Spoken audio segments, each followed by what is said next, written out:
Hey everyone, this is Julian from the Binary Lab, doing the weekly mindset video. I'm on my electric scooter right now, heading out to buy some breakfast. So I just had a game of tennis, and today's topic is how to get into your peak performance.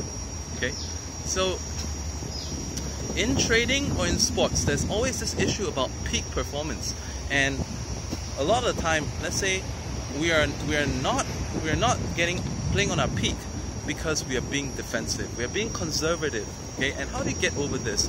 So I want to give you some very useful insight on how to get over that defensiveness, get over that conservativeness to actually achieve your peak performance. Today I just played a game of tennis in the morning, and I would say that this was probably the best session of tennis that I had in a very long time.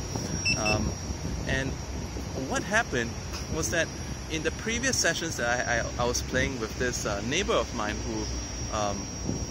who's actually a pretty decent player. I mean, he's a professional tennis stringer for years. And on the previous two meetings, I lost. And today, and when I lost, I didn't feel good either, because I was actually not playing my best. I was defensive. I felt that I had the chance to raise my game, but then I did not. Okay, and it feels terrible when at the end of the match I see that he's all drained out of his energy, which means that he used all his energy to beat me. And on the other hand, I still had a lot of energy to spare. So I felt actually quite bad for that. And today, what I did differently was that I decided to, instead of, because this whole thing came from the fear of losing, I thought, why not let me deliberately lose? Okay? And if I was going to lose anyway, I'm going to deliberately lose so that I have no thoughts of winning.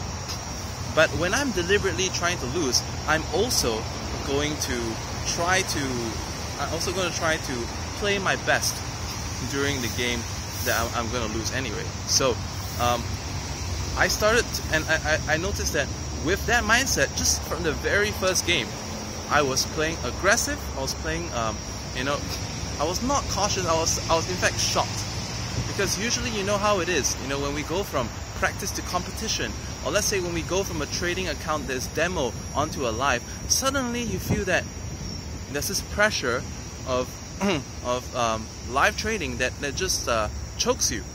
And it was the same with tennis most of the time. So because I knew I was going to lose, I was prepared to lose, I decided to lose, and therefore I was able to play my best during that game.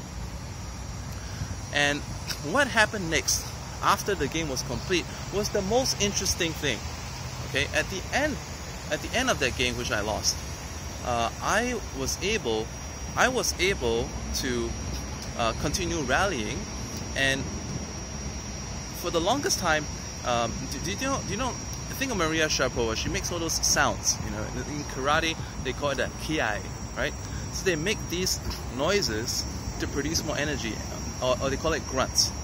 And out of nowhere, I was doing that again, and I was like, hey, I have not done that in years. I have not played with making grunting sounds in years, but suddenly I was doing that post-match when I was doing rallies, because I mean, this guy, he just loves to play, and he wants to just go on and on and on. And so I did. You know, usually after a match, I'll just go kaput. I'll be out of energy. But today, because I was doing that noise, you know, I didn't know how I did it, when I started, and how I started. But I was making these noises when I was hitting the ball, and I was hitting it forcefully, I was hitting it accurately, I was playing aggressively, and I was not even the least bit concerned about the amount of energy I had left. And the next interesting thing happened, which was that the next 15 minutes went by really fast, and he realized that he had to rush off for an appointment. And the whole time, you know, I was just so carried away with hitting, and in fact, the more I hit, the more power I gained. So, how can we translate this into trading, guys?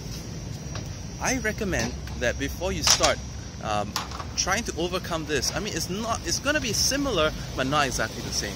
Okay, in trading, obviously you cannot just trade to lose, but you can trade to lose on a demo account. So trade to lose on a demo account. If your problem is that you're repeatedly trading conservatively, you just cannot get over that mental barrier of trading $5 trades. Let's say you're always doing those $5 trades and you win, and then when you try a bigger trade you lose.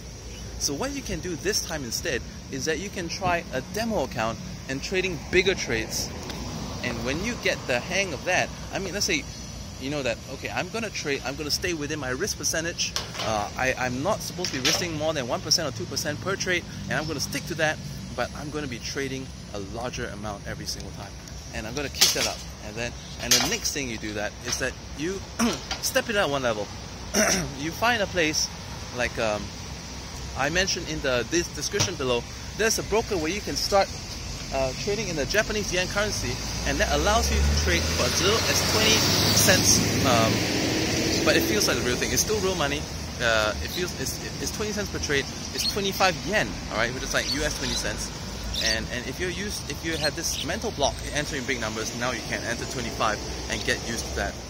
So get over that. And even if you lose it, what's the big deal? You know, what's the big deal in losing a bunch of 20-cent trades, even the account? But if that can help you make that mindset shift to win and make you trade more aggressively like you should, you know, that is going to be the conversion that you need. And that's what I want to share with you today. If you like this video, please like and subscribe, and feel free to share this video with your other friends. And like my YouTube channel, click the subscribe button for more video updates just like this. Have a good day. Bye.